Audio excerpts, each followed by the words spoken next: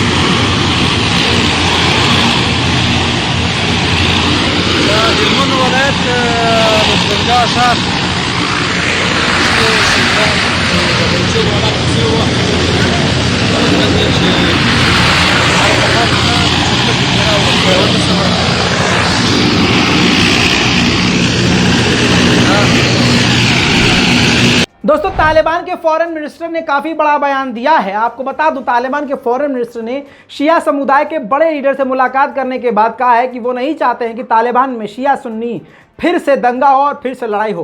तालिबान शिया समुदाय के खिलाफ नहीं है, तालिबान शियों के साथ है और शियों के साथ रहेगा। तालिबान और यानी जो शिया सुन्नी हैं, ये दोनों ही भाई भाई हैं। हम मिलजुल कर रहना चाहते हैं और तालिबान की सरकार दोनों को एक नज़र से देखती है।